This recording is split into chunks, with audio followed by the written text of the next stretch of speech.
Welcome back to Light the Fuse, your one-stop shop for Mission Impossible, and the only podcast currently coming from a derelict parking lot outside the Las Vegas International Airport. Charles, how you doing? I'm great. We're actually recording live together. It's so rare for us to do that. It is. We haven't done this in, I think, actual years. Last CinemaCon, maybe? Maybe there was something, but since then, I don't know. Yeah. But yeah, we're in Vegas. We drove last night. We made it happen. We did. We spent this might be our shortest time in Vegas ever. Yeah. Well, especially because you're flying out. I'm flying out. And I'm about to drive back after you fly out. Yes. I hope you get home safe, but certainly you won't. You as well. Hey, on the way here, we had our own little adventure. We went through the mountains, and there was a car that was upside down. Yeah, that was very intense. Yeah, everybody was okay. Everybody was okay. Everyone That's a good thing. But we saw a bunch of people get out of their cars and push the car back on its upside up. People that are way more manly than we are. Yes. That was crazy. But what was crazier is that we just saw 20 minutes of footage from, well, hey, maybe you should do your favorite part of the show before we get into this. That's important. Yes. I have shout-outs to give. Obviously, I don't go anywhere without my shout-out list, so I want to make sure that everybody knows this episode is brought to you by Jeremy Dillon, John B., Elvis Ripley, and Suchet. We couldn't do it without you. We wish you were in Charles's Mazda in Las Vegas with us. In the tiny back seat. Oh, boy.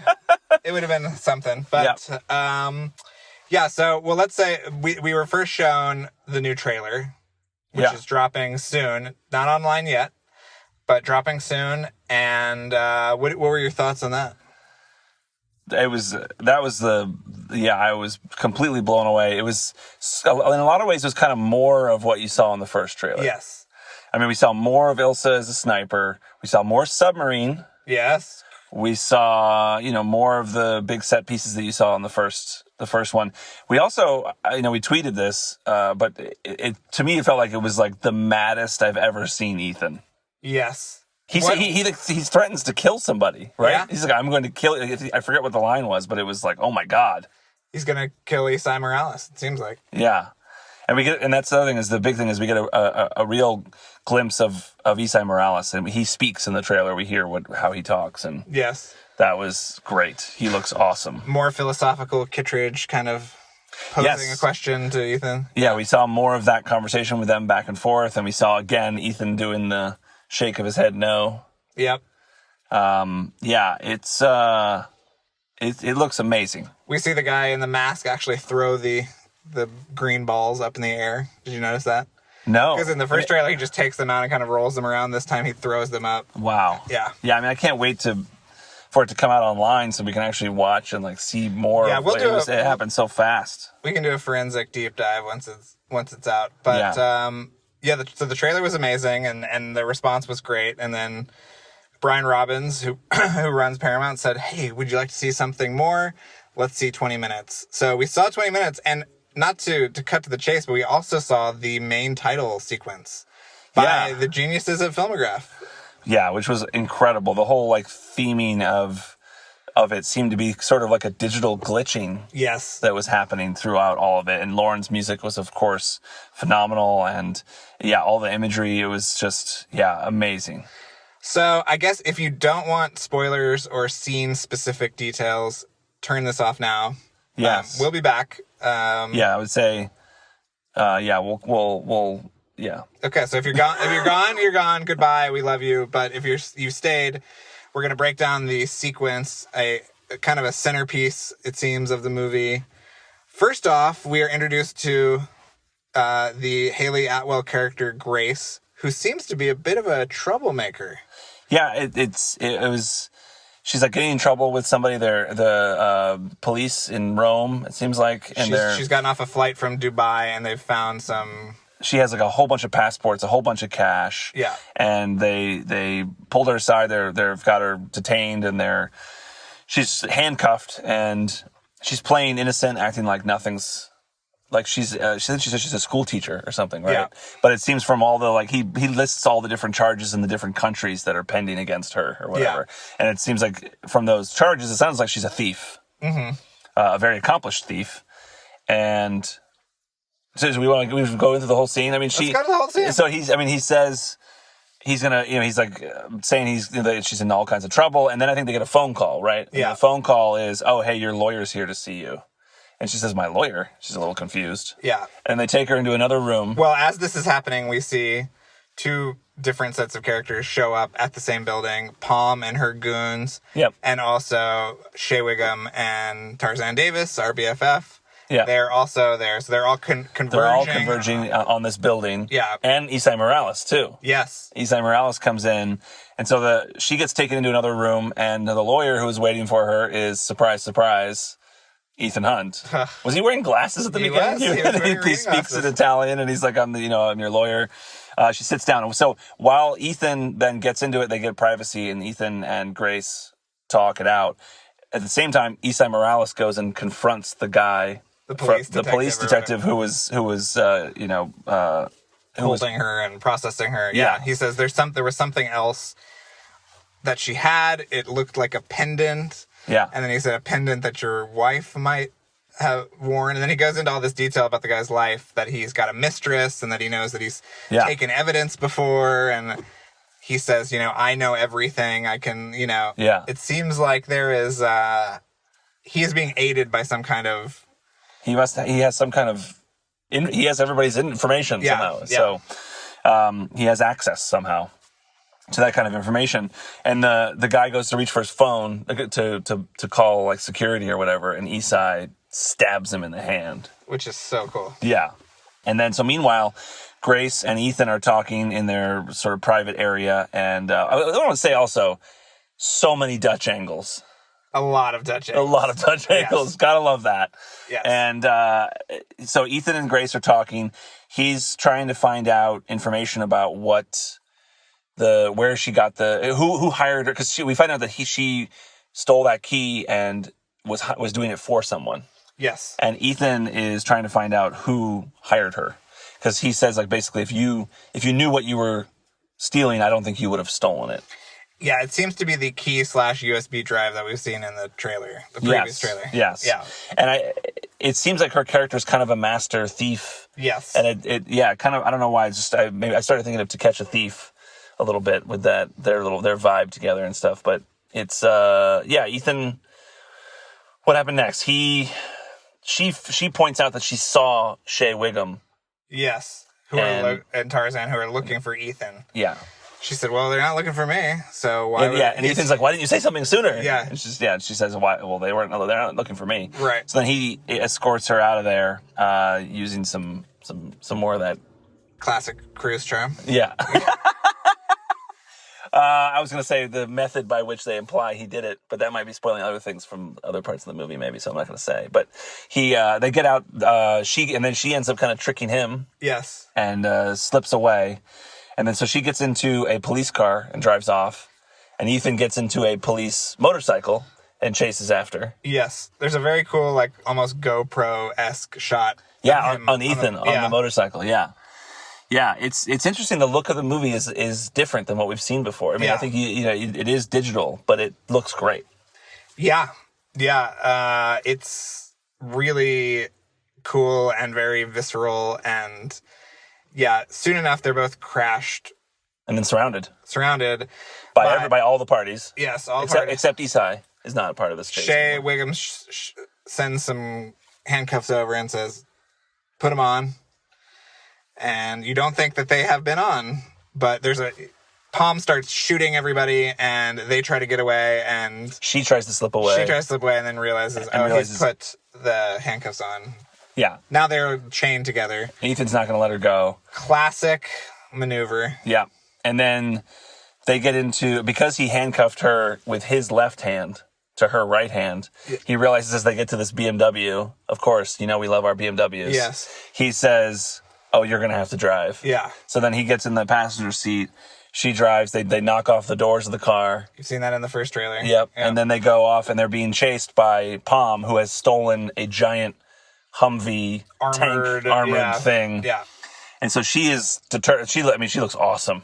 Yeah. And she's chasing after them, and they're driving, and there's some funny bits during this chase of playing with like Grace's, not being in this kind of situation before. She's like driving and she like will not let her foot off the gas. Right. And so they end up like spinning and anyway, they drive off. Everyone is chasing them. Some amazing driving stuff. At a certain point in that car, does Ethan switch and he drives that car for a bit? Yes. Yeah. So then that happens and they end up. Ethan says we gotta lose this car. Yes. And so they go down an alleyway. He finds that he has like a little device. His phone like lets him know that they have a car somewhere they can go and use. It's a safe car. Did you see that on there? There was a safe boat. Yes. As well. Yeah. Yeah. But he chooses the safe car. Yeah. They go over to they go down this alleyway. They get out. It's a really cool shot where the two of them get out of the car. And then he flips his hand up because their hands are still handcuffed to each other. And he kind of it was very graceful the way they did it. Like he brings his hand, they bring their hands together kind of over the lens as they walk past. Yeah. And into like a holding hand situation. And then they go into this new car. Well, first they think it's going to be something else. It's a cool looking car. And instead it's the little yellow, is it a Fiat? Fiat that comes out. And, they then take off in that tiny car, which has like some kind of special motorized. Well, it's like amplified. It's funny because he crashes the car immediately. Yeah. And then she's sort of like, no, it's okay. It was almost like a sex. Yeah, it was. Thing. It was like, no, this happens I got all the same. time. I got the same vibe. Yeah, it was like very flirty. Yeah, it was the way that it was done was like Ethan kind of premature. Yeah. And it was not that Ethan would ever be like that. No, of course Ethan would never. No. But it was played played kind of funny that way. It was a great little interaction between the two of them. And then they take off in this little yellow car and oh my god, I mean, so much of this car chase, these amazing car mounted shots of them going through Rome, and there were shots that also mounted to police cars that are chasing after them and just amazing stuff. And then they end up driving that car through some tiny staircases and ending up in some funny situations. And then again, because they flip over the staircase, right? They flip down the staircase over and over again, and it's a really, really funny moment where, because Ethan's driving, it's the same thing where Ethan's driving, but he's holding his left hand over to the right because they're handcuffed. But they end up flipping down this staircase over sort of over the side of the car, flipping over, and then they finally land on the wheels. But Ethan is now in the passenger seat, and she is in the driver's seat, which was a really funny. That was a great moment. Yeah, and then she has to drive then again, and so then she's driving, and that's when again she doesn't take her foot off the gas, and so then they're like spinning and spinning and spinning, and meanwhile Palm has caught up to them, but her car is stalled, and she's like trying to start it, but then she takes a moment to watch them because she's like, what are they doing? Yeah. Yeah. It's great. And then that's when the chase really becomes, like we tweeted, it's like sort of David and Goliath, where it's this giant car chasing the tiny Fiat, and then they end up getting sort of pinned. Yeah, they're in front of the Coliseum. Yes. And they're like, seems like they're trapped. And it seemed like maybe she was going to give up. They were going to give up, but then Ethan like presses a button on the car, and then they start reversing towards a charging Palm. Yeah. In the giant Humvee. Yeah, I wonder what that will be. And then from there it just cut to the title sequence. We don't know what happens there. And the title sequence, like we said, was amazing. That kind of theme of it with the digital, because like Fallout had the theme of the flame, like everything was like sort of going off, like the flame going through the whole sequence. So good. This was now the longest sort of digital glitchiness through all of it, and there were glimpses of everything, of the train. I mean, that was also another thing, going back to the trailer, like you see the train a lot, like there's an amazing shot in the train of, I think it's Ethan and Grace, where like they lose gravity. Yes. They like go flying up into the car, like everything goes flying up, because I assume it's the moment when the train goes over the edge or whatever. Yeah. That was amazing. ILM doing God's work in some of these things. Yes. It seemed like some things were unfinished. Yeah. Maybe in both the sequence, the chase sequence. And the trailer. I think that, is it Brian Robbins who introduced it? Yeah. The Paramount had. He said that it was unfinished, I think. Yeah, I mean, there were some, the footage I think was mostly done, but yeah, there were a couple of cleanup things that looked like they needed to do. But I will say that I think it was the longest cast credits in any mission ever. Yeah, it seemed like it was going to end, and then it went on, and then it charged on in a really cool, like self-aware way. It sounded like it was like very cool the way it did that. Where it was like, oh, is it going to end? And then it was like, no, we got more cast, more amazing names to list off. Yeah, and did Henry Cerny got the ant credit? Right? Yeah, that's pretty great. Love that. Yeah, I mean that was amazing. What else is there to talk about that we saw? I mean, I'm just so excited. This movie. Yeah, it was overwhelming. If you couldn't and tell. Everybody loved it. Yeah. And when it ended, everybody groaned. And it was like, oh, come on. I think everybody was ready to just sit and watch the rest of the movie. Yeah. It's hard because I think when you show clips, I don't love watching clips of movies because it's so hard because you're just thrown in there without any context. But this was a good clip to choose because it really did set up, in a way, the Grace character. And it wasn't the opening of the movie either. Yeah. So you really had to play a lot of catch up, but obviously trained professionals like ourselves, we really dug in. But Charles, I think I did my shout outs. Do you have your shout outs ready to go on your phone? I do have shout outs to do, actually. I've got to give a special thank you to Derek Klingel, Eddie Santos, and our friends from Texas. Great. And I will say that we have a Patreon, patreon.com/LightTheFuse. What is the Patreon though? Patreon is like a thing that helps keep this show going. We wouldn't be able to do this show if it wasn't for a Patreon. I guess you haven't been made aware of that. No, but I haven't. This show wouldn't be happening without that. Okay. And I will say we're going to do a special... We have some great special bonus episodes coming up on the Patreon that are going to be awesome. Yes. I actually just went to a screening at the Aero Theater. It was the Owen Roizman tribute, great cinematographer who Cruz talked about on our show. Yeah. He shot Taps. And he passed away this year, and so the American Cinematheque was doing a tribute to him. They've been showing a lot of movies. They did a double feature of True Confessions and Straight Time, sorry, which is an amazing movie. Dustin Hoffman actually showed up as a surprise to intro it, but also who was there to intro it, and the reason why I really wanted to go, these are great movies, but I wanted to see them, but Stephen Burham, Brian De Palma's cinematographer for many, many years. He shot the first Mission Impossible. We've been trying to get him on the show for 5 years. Yes. We've been trying to get through different avenues. We got his email at one point. He has not responded to any of my emails that I've sent to him over the last few years. I was like, he is there. Stephen Burham was introducing the movie and had some wonderful things to say about Owen Roizman. And yeah, he did the intro, he stayed for the credits, and then he left, and I was like, all right, I gotta go talk to this guy. I've got to see him. I went out on the sidewalk and I talked to him, and he refuses, unfortunately, to come on our show. Refuses to do an episode officially. But I basically had an unofficial Light the Fuse episode. I would have pulled out my phone and just hit... I know, I should have recorded. I should have asked him, can I just record this? But he really didn't want to. He's very shy. He's very humble. He's an amazing guy. All this is to say, I'm going to do a Patreon with you. Yeah. I have not told you what that conversation was, and I'm so excited to share with you because I basically talked to him for like 20 minutes on the sidewalk, all about the making of the first mission, some amazing stories. The best one I'll tease, which is about Tom Cruise. He said Tom Cruise came to set one day with scabs all over his legs. And he was like, what happened to you? Did we beat you up shooting the train stuff? And Cruise was like, oh, no, I was skateboarding over the weekend. I was going down a hill and I fell. So there's a little bit more to that, not much more to that story, but there's a lot more where that comes from. There's amazing stuff from talking to Stephen Burham about the making of the first mission. Some really cool behind-the-scenes stuff that I can't wait to share with you. Anyway, sign up for our Patreon, patreon.com/LightTheFuse. Also, get stuff from our TeePublic store. We've got stuff there, tpublic.com/user/LightTheFusePod. And check out our episode guide on our website, lightthefusepodcast.com.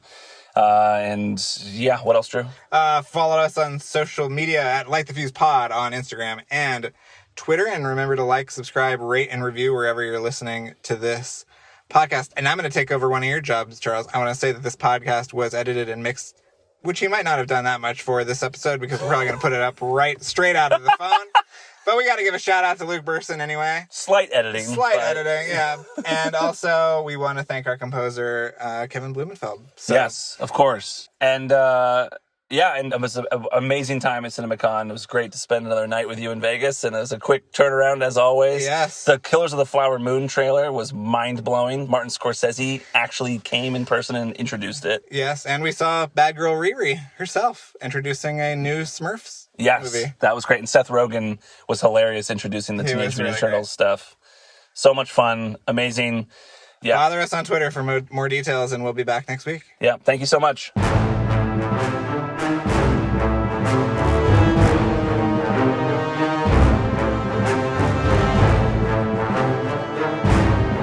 Thanks again for listening, everyone. Before we go, another mission, should you choose to accept it, please rate, review, and subscribe wherever you listen to podcasts. And remember that you can follow us on Twitter and Instagram at LightTheFusePod, and email us questions or comments at lightthefusepodcast@gmail.com. This message will self-destruct in 5 seconds.